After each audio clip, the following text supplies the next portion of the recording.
What is my recommended yoga program for beginners?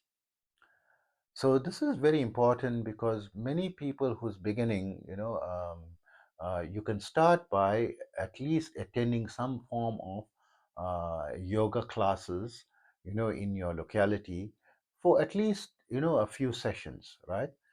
So that you get used to, doing the postures under guidance of a teacher, or if you cannot, there is online lessons, on yoga, and you can follow the lessons online, right? And the guidance of the teachers, but always better to do it in live, if possible. If not, then do it online, with some, then eventually, get to know your, the basic postures, and perform them, correctly. And you can download my free 5-minute yoga and meditation program. This is an excellent starting point, because instead of starting with 45 minutes to an hour a day, just do, because it's more important to keep this consistently as part of your daily practice, right? And which time is the best time, of course, is the free time that you have. And in my practical experience, right? We're not talking about theory. Theory says early morning, right? But my practical experience, in the afternoons, is very good. And don't have a meal just before it, right? Make sure there's at least like a 3 hour window, or not less than, 1.5 hours, preferably 3 or more hours, since your last meal. And then, practice it. Don't practice on a full, after meals, right? It must always be before your meals. And doing the 5 minutes is an excellent starting point, right? So you can do what I use there, the three main postures, and I'm showing you, I'm practicing it and showing it to myself how it's done, and how then follow it up with a 2-minute meditation. So instead of trying to do 45 minutes to an hour, of yoga practice, and then minimum 20 to 30 minutes, meditation is, for a beginner, 1.5 hours a day is not practical, right? But 5 minutes you start, and slowly build on that.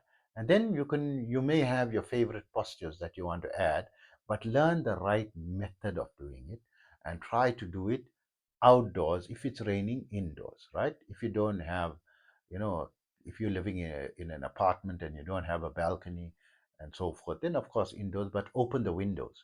Try to let natural air come in when you're doing the postures, right? If it's of course freezing cold, just open it a crack. So there must always be, whichever room you are, you must have sufficient natural oxygen. And this is a problem in countries where there is air conditioning, right? And I understand that, especially when you're in very hot places and very cold climates, to open, like in very cold, to open a crack, just a crack, right? Slightly, it makes a big difference, in the oxygenation, keeping, natural oxygen in the air, right?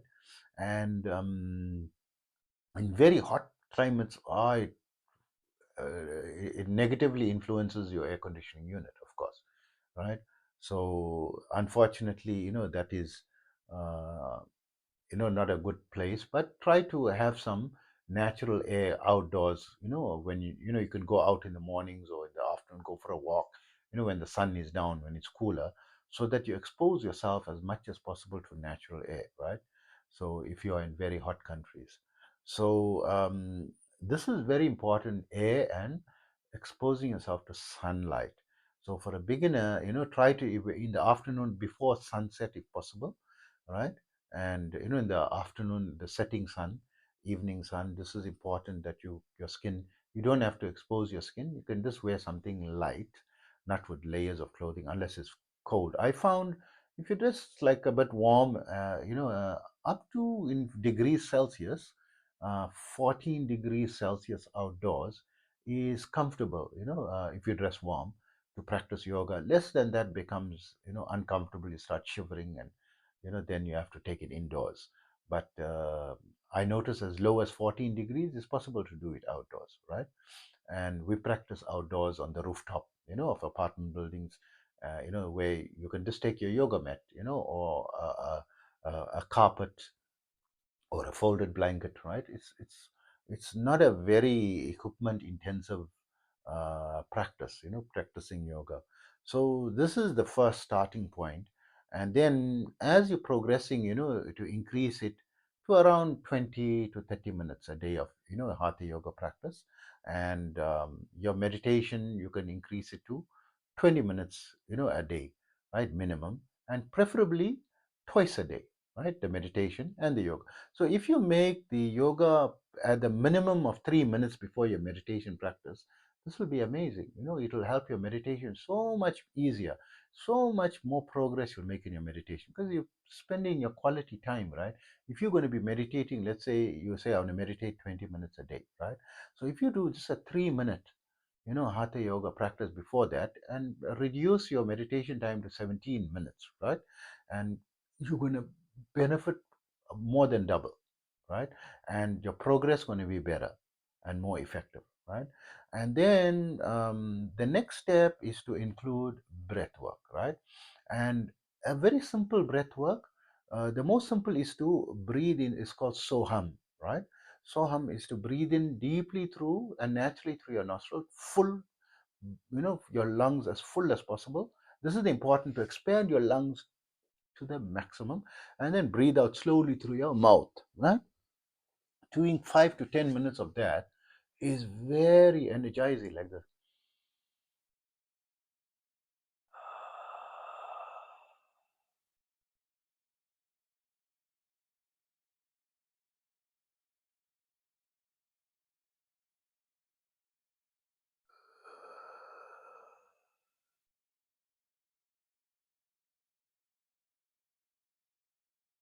So like that. So try to do minimum of 21 rounds. Start with just 3 rounds if it's but makes you feel a bit dizzy, right?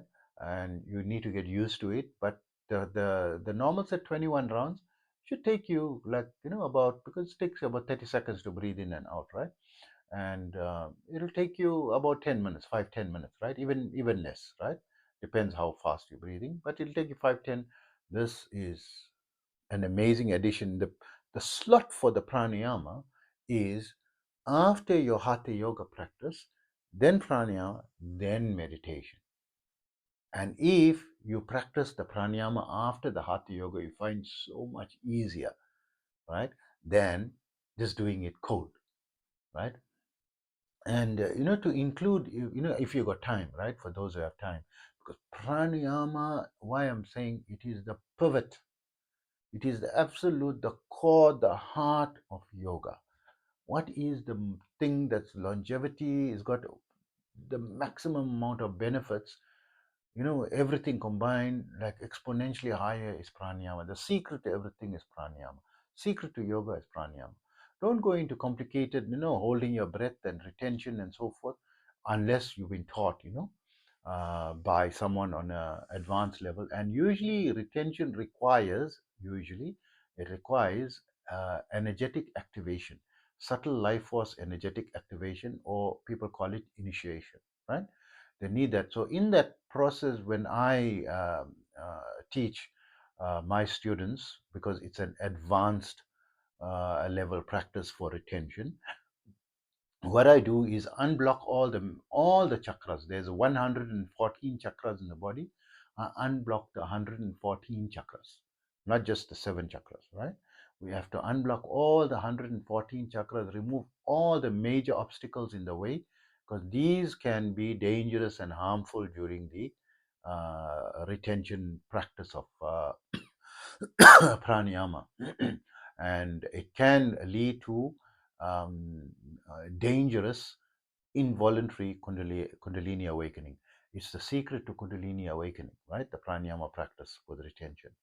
And also, I mean, combined with a wholesome, whole foods, plant-based diet, or try to have as much of it whole foods, plant-based, minimizing, or increasing to at least 70% of your plate, right? Whole foods, plant-based, not cooked and overcooked, right? Stressing, cruciferous vegetables, right? And uh, if you can have chia seeds or flax seeds included, but there's a way how to have it Why you don't, you don't expose the um, the blended flax seeds to air. Once you expose it to air, a lot of people buy crushed flax seeds, that's readily crushed in powder form, and in that form, and you are you are losing 80% of its benefit, that way, because once it's exposed to air, the nitric oxide, which is the massive healing part of the body, right? It's a massive important thing. It gets lost. It has to be under liquid, blended under cold liquid. You can put ice or even room temperature, water under 20 degrees Celsius, under 22 degrees Celsius. Not warm water. It must not be warm water. Heat should not be. Heat actually loses all the nitric oxide component, and the efficacy of the omega-3 also, goes away. So, to have this in your diet, together with your hatha yoga practice, your breath work, and your meditation. So if you can do, just the breath work like 5 to 10 minutes between the hatha, 3 minutes of hatha yoga, 5 to 10 minutes of breath work, and then 2 minutes of, meditation. So that is 15 minutes, 10 to 15 minutes, right? As a beginning. And the best time is before, to meditate is in the early morning before sunrise, right?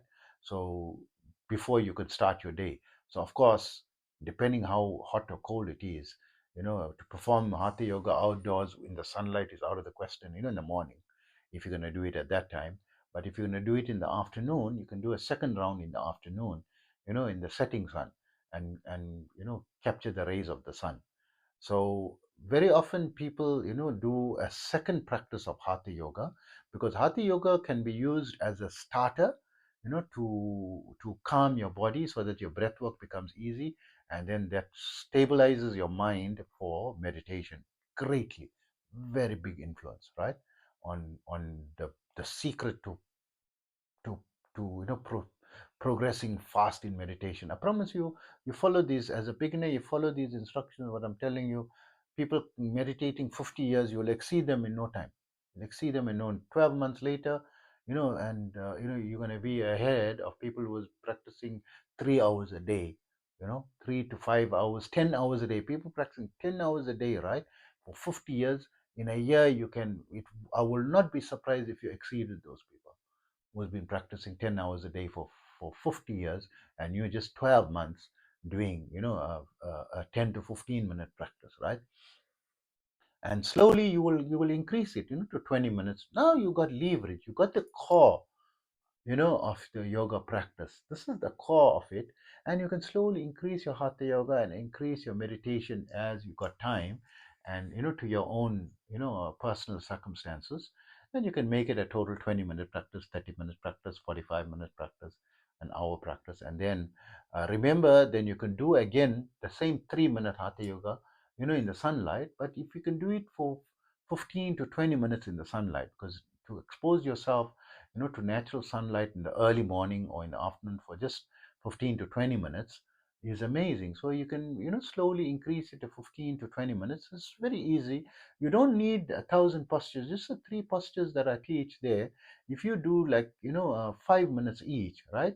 That's already 15 minutes, and 15-minute break is 30 minutes, right? So if you do 2.5 minutes of the posture each, that's 7.5 minutes, or just do 3 minutes, that's 18 minutes, right? That you're gonna, it's sufficient to be in the sun.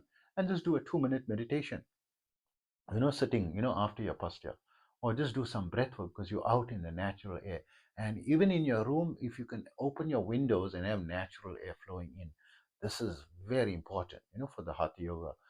Understand there's all types of countries, different situations, air conditioning, and all the stories. But the natural air, as far as possible, most of you, there's a very great benefit in that time. Or go to a room that's not going to disturb your air conditioning, or go to the rooftop, or go outdoor, or go into your balcony, or open a window, right? Or, in the lounge area or something, switch your air conditioning off, during that time, and practice, in the early morning when it's like, still cool, you can do it then, right? So this is my recommended yoga practice for beginners. Hope that helps you, and take care of yourself always.